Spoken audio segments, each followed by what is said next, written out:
سب سے پہلے تو ارشاد فرمایا کہ یہ وہ محبوب ہیں جو نبی امی ہیں۔ نبی پاک صلی اللہ تعالی علیہ وسلم نے کسی مدرسے سے پڑھا نہیں، حضور علیہ السلام نے کسی دنیاوی استاد کے سامنے بیٹھ کر تعلیم حاصل نہیں کی۔ محبوب کو جو پڑھایا اور سکھایا ہے رب تعالیٰ نے ہی سکھایا ہے۔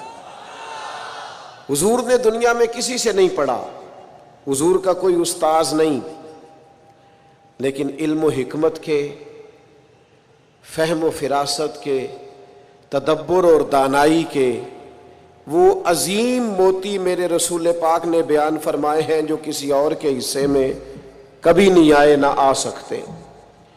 نبی پاک امی ہے، کسی دنیاوی استاد سے سرکار نے نہیں پڑھا، اور یہ بھی حضور کی نبوت پر اعلیٰ دلیل ہے کہ پڑھا کسی سے بھی نہیں، لیکن جب حضور بولتے تو حکمت کے موتی پوری دنیا کے اندر پھیل جایا کرتے اور خوشبو سمٹ جایا کرتی۔ عرب کے لوگوں کو اپنی دانائی پر بڑا فخر اور ناز تھا، وہ سمجھتے تھے کہ ہم سے دانا کوئی نہیں، لیکن جب حضور بات کرتے نا، تیرے آگے ہیں یوں دبے لچے فصحا عرب کے بڑے بڑے، کوئی جان منہ میں زبان نہیں بلکہ جسم میں جان نہیں۔ عرب کے اندر اختلاف ہو گیا تھا، جب یہ خانہ کعبہ کی تعمیر کر رہے تھے تو اختلاف ہو گیا۔ ابھی نبی پاک علیہ السلام نے اعلان نبوت نہیں فرمایا تھا، پہلے تو بڑے ذوق شوق سے مل کے بیت اللہ شریف کی نئے سرے سے انہوں نے تعمیر کی، لیکن چونکہ رقابت رکھتے تھے، آپس میں دشمنیاں رکھتے تھے، جب حجر اسود کو اپنی جگہ پہ لگانے لگے تو اختلاف ہو گیا۔ ایک قبیلہ کہنے لگا میں کروں گا، دوسرا کہنے لگا میں کروں گا۔ یہ خاندانوں میں بھی اختلاف ہو جاتا ہے، جماعتوں میں بھی اختلاف ہو جاتا ہے، لیکن جو لیڈر اور قائد ہوتا ہے اس کا کمال یہ ہوتا ہے کہ وہ اپنے کارکنوں کو جوڑ کے رکھے۔ اقبال کہتے ہیں کوئی کارواں سے ٹوٹا کوئی بدگماں حرم سے، کیونکہ میرے کارواں میں نہیں خوب دل نوازی۔ اس کا کام ہوتا ہے جوڑ کے رکھنا۔ اب ان کفار کے درمیان، قریش مکہ کے درمیان اختلاف ہو گیا، ایک قبیلہ کہتا ہے حجر اسود میں لگاؤں گا، دوسرا کہتا ہے میں لگاؤں گا۔ ایک سیاںا بندہ بولا، کہنے لگا لڑو نہ، کل جو سب سے پہلے حرم شریف میں بیت اللہ میں داخل ہو اس سے فیصلہ کرا لو، وہ جس قبیلے کے بارے میں کہہ دیں گے وہی حجر اسود کو نصب کر دے گا۔ اللہ کی شان یہ کہ صبح سب سے پہلے حرم میں رسول رحمت داخل ہوئے صلی اللہ تعالی علیہ وسلم۔ اب تو یہ سارے خوش ہو گئے کہ یہ تو صادق اور امین ہے۔ آپ زیادہ توجہ کیجئے گا، انہوں نے طے کیا ہوا تھا کہ جو بھی جس کے حق میں بھی آنے والا فیصلہ کرے گا قبول کریں گے۔ تو اگر نبی پاک علیہ السلام کسی ایک قبیلے کا نام لے دیتے تو انہوں نے تو طے کیا تھا کہ جس کا بھی نام لیں گے ہمیں قبول ہوگا، لیکن میرے محبوب امی ہیں، پر رب نے وہ فہم و فراست دیا ہے، وہ کمال دیا ہے، وہ اللہ تعالیٰ نے محبوب کو شان و عظمت عطا فرمائی، وہ بلندی عطا فرمائی ہے نبی پاک کو کہ سرور کائنات علیہ الصلوۃ والسلام کے سامنے دم خود ہو جاتی ساری کائنات۔ حضور نے فرمایا کیا جھگڑا ہے؟ کہا جھگڑا یہ ہے کہ ایک قبیلہ کہتا ہے حجر اسود میں رکھوں گا، دوسرا کہتا ہے میں رکھوں گا، اور کچھ نے تو پیالے میں خون ڈال کے قسم بھی کھا لی ہے کہ مریں گے یا مر جائیں گے، لیکن حجر اسود کسی اور کو نہیں رکھنے دیں گے۔ حضور نے فرمایا یہ لڑائی ہے تمہاری؟ کہا ہاں۔ تو محبوب نے نا اپنی چادر مبارک کو بچھایا، حجر اسود کو اٹھا کے چادر میں رکھا، فرمایا لڑو نہ، سارے قبیلے ہی چادر کا ایک ایک کونا پکڑ لو۔ 12 کے 12 قبیلوں نے چادر کا ایک ایک کونا پکڑا، وہ اٹھا کے لائے جہاں رکھنا تھا۔ محبوب نے اپنے ہاتھوں سے اٹھا کے جو رکھا نا حجر اسود کو، اور پھر پلٹ کر ان کے چہرے دیکھے تو حضور کے فیصلے پر سارے راضی ہو چکے۔ یہ دانائی، یہ تدبر، حضور امی۔ اور ایک اور بات بھی، ہم اپنی نسلوں کو مطمئن نہیں کرتے، ڈانٹ کے چپ کراتے ہیں۔ اگر ذہنی سطح پر کوئی سوال ابھرتا ہے، گھر میں کوئی اختلاف ہوتا ہے، تو ہمیں دلیل کی طاقت کے ساتھ سامنے والے کو مطمئن کرنا چاہیے۔ ہم کتاب و سنت کے ماننے والے ہیں، ہمارے پاس روشن دلائل ہیں،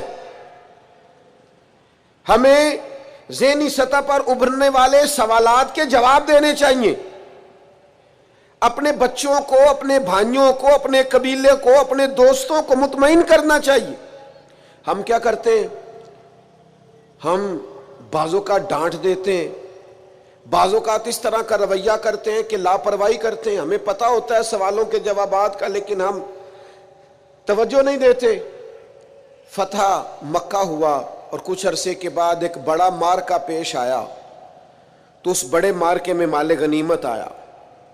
اب اصول یہ تھا کہ جو لوگ نئے نئے مسلمان ہوتے تھے ان کی تالیف قلب کے لیے انہیں زیادہ مال دیا جاتا تھا، کیونکہ ان کے ساتھ لوگ تعلق توڑ دیتے تھے، تو نئے مسلمانوں کو مؤلفۃ القلوب، یہ قرآن مجید کی اصطلاح ہے، ان کو زیادہ دیا جاتا تھا۔ تو مکے میں جو لوگ تازے مسلمان ہوئے تھے حضور نے ان کو زیادہ مال دیا۔ اب انصار مدینہ میں سے ایک دو نوجوانوں نے یہ کہہ دیا کہ حضور کے وہ اپنے رشتہ دار ہیں نا، معاذ اللہ، بس وہ جذباتی بات کسی کی زبان سے نکل گئی، قریبیوں پر توجہ، اور کہیں بھی محبت میں ان کا خیال تھا، شارحین کہتے ہیں کہ اگر حضور ادھر نوازنے لگے ہیں تو کہیں ایسا نہ ہو واپس مکے چلے جائیں، محبت میں کہا۔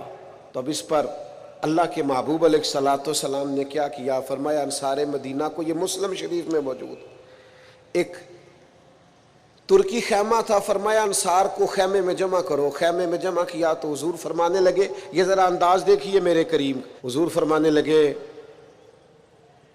مدینے والوں تم کہہ سکتے ہو کہ یا رسول اللہ آپ کے شہر والوں نے تو آپ کو بڑی تکلیف دی تھی، ہم آپ کو یہاں لائے تھے، تم کہہ سکتے ہو؟ ان کی آنکھوں سے فوراً آنسو چھلک پڑے، یا رسول اللہ ہم کون ہوتے، ہم پر تو آپ نے مہربانی کی، آپ تشریف لے آئے۔ وہ دو عالم کی رحمت تھے، جہاں چاہتے وہیں رہتے، یہ ان کی مہربانی ہے کہ یہ عالم پسند آیا۔ حضور نے فرمایا تم کہہ سکتے ہو کہ یا رسول اللہ یہ تو بدر میں تلواریں لے کر شہید کرنے آئے تھے، ہم نے جانوں کے نذرانے پیش کیے، کہو۔ وہ رو پڑے، کہ یا رسول اللہ نہیں، یہ تو ہم پہ اللہ رسول کا احسان ہے کہ ہم میں سے کوئی شہید ہو گئے، کوئی غازی ہو گئے۔ نبی کریم علیہ السلام نے فرمایا تم کہو کہ یہ احد میں آپ پر پتھر برساتے تھے، ہم نے سینے آگے کر کے ڈھال بنائی تھی، کہو۔ ہر ایک آنکھ آنسو برسانے لگی، آنسوؤں کے وضو ہونے لگے۔ جب پوری طرح دل نرم ہو گئے تو محبوب نے ایک جملہ ایسا کہا کہ سوال ہی سرے سے ختم ہو گیا۔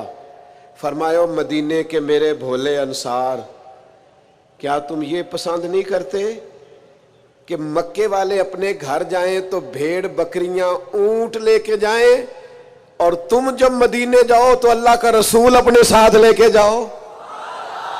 کیا تم یہ پسند نہیں کرتے کہ تم مجھے اپنے ساتھ؟ بس پھر تو دل نعرے لگانے لگے، روح وجد کرنے لگی، طبیعتیں کھلنے لگیں، رسول اللہ صلی اللہ تعالی علیہ وسلم کے لفظوں پر وہ لوٹ پوٹ ہونے لگے۔ حضور امی ہیں پر محبوب بات کرتے ہیں نا تو سینہ ایسے کھل جاتا ہے کہ جیسے نور نالا نور ہو گیا۔ حضور بات کرتے ہیں تو منہ سے پھول جھڑتے ہیں، نبی کریم علیہ السلام گفتگو کرتے ہیں تو یوں لگتا ہے ساری باتیں میرے لیے ہی ہیں، ساری باتیں آپ کے لیے ہی ہیں۔ حضور امی ہیں، اور پھر اللہ تعالیٰ فرماتے ہیں کہ یہ محبوب وہ ہیں جن کی شان یہ ہے کہ الذی یجدونہ مکتوبا عندہم فی التوراۃ والانجیل، فرمایا ان کی شانیں تم لکھی ہوئی پاؤ گے تورات میں بھی اور انجیل میں بھی۔